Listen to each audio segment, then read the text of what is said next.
Yang jelas misi saya itu bukan untuk saya pribadi. Khususnya saya gini ya. Perjalanan saya dulu kan ibaratnya sudah di lapangan itu kan paham. Khususnya saya menjadi wong Jawa kok tinggu kalah-kalahan. Ibaratnya ya karena saat ini mungkin masih dijajah politik.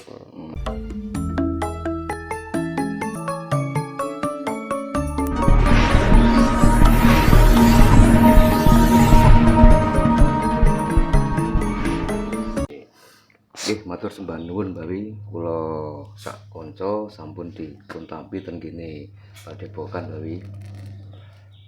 Mau kula mriki niku perjalanan ekstrim Bawi. Berjalan kaki nyusuri hutan sampai kurang lebih 10 kilo. Olahraga Bawi. Tapi nanti semua ada hikmahnya. Nggih. Mbah, sakderenge kula niki tanglet masalah Jawa nggih, Mbah. Kula pengen ngertos sekedhik terkait perjalanan Mbah Wi nggih. Kok moro-moro urip ten gini tengah hutan gitu, piyambakan jauh dari jalan raya sampai 10 kilo jalan kaki ini kok nopo Mbah yang menjadi panjenengan kok awalnya ngeten Mas, pada saat zaman saya masih usia muda, dunia saya itu kan istilahnya ibarat tenggelam. Nah, saya merasa bersyukur bisa keluar dari dasar samudra gitu. Akhirnya ada misi untuk istilahnya sesuci diri. Bahkan pada saat itu saya mencari mati, tapi saya nggak mau mati dengan cara bunuh diri atau terus akhirnya saya dengan berjalan waktu saya punya naluri bahwa saya hidup ada yang membuat hidup. Ya, itulah yang membuat hidup saya itu saya cari. Bapak dan ibu kan hanya suatu pelantara. Nah, akhirnya saya mencari, pokoknya saya berontak. Nah, timbul naluri saya, khususnya tentang keadilan. Nah, akhirnya saya singgah di sini itu merasa sebelum saya berjalan menjadi seorang musafir, perjalanan saya sudah capek. Nah, akhirnya ada petunjuk, saya disuruh ngeruat Gunung Kendeng sini. Jadi nanti kedepannya tetap akan dihuni banyak orang. Tapi berapa semua tahun? Itu kan butuh waktu. Berapa tahun Mbah di sini? Nah, saya waktu sebelum menikah itu saya sendiri di sini itu hampir 13 tahun. 13 tahun ya. Sampai sekarang. Ya, jadi enggak. Pada saat itu saya terus kan saya orangnya kan dari kecil kan seneng nonton wayang. Jadi pakem-pakem wayang aku sedikit banyak aku tahu. Nah, akhirnya saya istilahnya dengan seorang diri itu bangkit sih Mas. Hidup-hidup saya masuk di hutan Gunung Kendeng mriki saya beri nama Alas Wonomarto, Alase Pendowo. Jadi alas ini ibaratnya secara di alam gaib itu tak babat. Tapi dengan keyakinan satu, tidak ada yang saya takuti kecuali sing kuwasa. Nah, akhirnya ya karena waktu selalu berjalan akhirnya pada saat itu saya ada orang sini pun saya nggak mau nemu. Kenapa Pak? Ya karena saya punya misi mungkin yang tahu hanya yang kuasa. Yang jelas misi saya itu bukan untuk saya pribadi. Khususnya saya gini ya. Perjalanan saya dulu kan ibaratnya sudah di lapangan itu kan paham. Khususnya saya menjadi wong Jawa kok tinggu kalah-kalahan. Ibaratnya ya karena saat ini mungkin masih dijajah politik.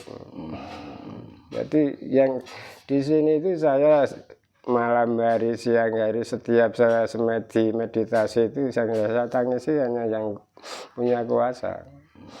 Intinya saya minta keadilan. Keadilan itu khususnya bagi orang-orang Jawa.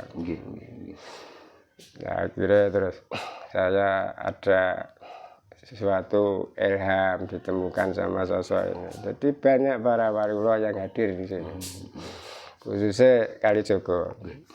Mbah, panjenengan ini luar biasa, Mbah. Oh, semua orang itu kan pengennya kan mencari hidup toh. Ya. Panjenengan kok malah golek mati gitu. Ya karena saya gini Mas. Kita itu dari pendidikan kasarannya SMP nggak lulus ibaratnya. Nah, saya lihat di lapangan kan banyak sarjana-sarjana yang pengangguran, yang mencari kerjaan. Terus saya kan punya semboyan. Untuk apa saya hidup kalau saya hidup nggak ada artinya, nggak berguna untuk sesama. Lebih baik saya mati. Tapi saya nggak mau mati dengan cara bunuh diri. Nah, kira nafsu itu saya lampiaskan di tempat-tempat sakral, kadang sampai saya masuk di lokalisasi, ada aparat-aparat minum saya tantangi, tapi ternyata semua itu nggak ada yang mau. Berarti misi saya itu terturuti. Akhirnya saya sadar, yaitu saya akhirnya tahu bahwa semua itu saya minta itu Tuhan nggak mengendaki. Nah itulah ada yang namakan atom berjiwa yang bersarang di raga saya itu berbicara. Intinya kamu ada panggilan jiwa. Ya untuk menegakkan kebenaran dan keadilan. Jadi sampai saya diberi gambaran. Raden Said itu dulu nggak pernah sekolah, nggak punya gelar. Gajah Mada itu seorang diri kekuatannya bisa menyatukan negara se-Asia. Kenapa kamu harus putus asa? Jadi ceritanya itu begitu simpel. Nah kita omongkan mungkin cerita ini sampai malam nggak akan habis. Mbah, jenengan mboten berontak kalau sing kuwasa, Mbah. Jenengan sini kan kudu kepengin mati to. Tapi ambek Gusti Allah kok dikek urip, jenengan mboten berontak ngoten niku nggih. Lah akhirnya gini. Apa yang saya minta? Kan saya tahu Tuhan itu kalau mengendaki sesuatu enggak tanpa rencana. Oh, betul. Ibaratnya gini Mas, saya diberi tugas. Jalankan tugas ini dulu. Kalau tugas ini nanti, tapi tugas itu enggak butuh waktu pendek, jelas lama. Tapi kalau tugas ini kamu bisa menjalankan, apapun yang kamu minta saya beri, ibaratnya gitu. Jadi ibaratnya awak dhewe iki mergawe ning gone tiyang iki urung bar, mangkae urung bayaran. Ya memang niku fakta Mas. Cerita niku mboten saya tambah karena ibaratnya saya yang menjalani.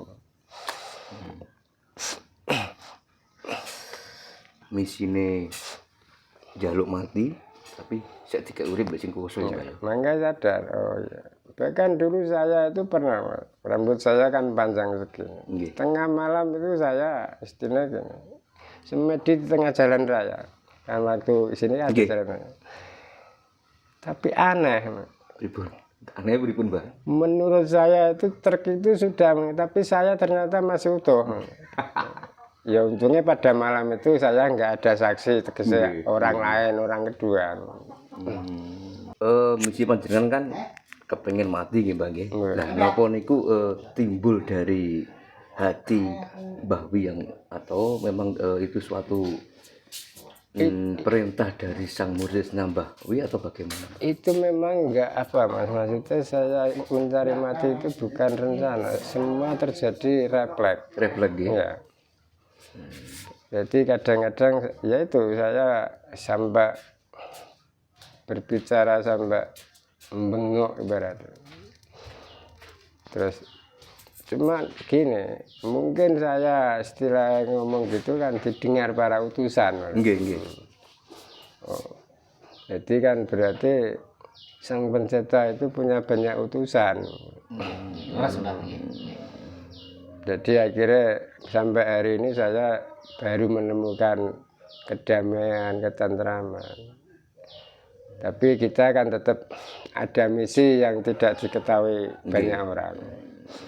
Yang jelas misi saya itu untuk semua orang tentang keadilan kita hidup di bumi Nusantara ini. Intinya nggak terima nih Mbah kalau Jawa niki diinjak-injak nggih Mbah, apalagi mau dihilangkan Mbah nggih. Jadi saya sampai semangatnya kan gini. Itu saya buat pakem. Pada saat nanti akan terjadi perang saudara yang dinamakan perang Baratayuda. Digambarkan Pendawa 5 Kurawa 100 nggak menang yang 100. itu menjadikan semangat saya untuk istilah melangkah ke depan.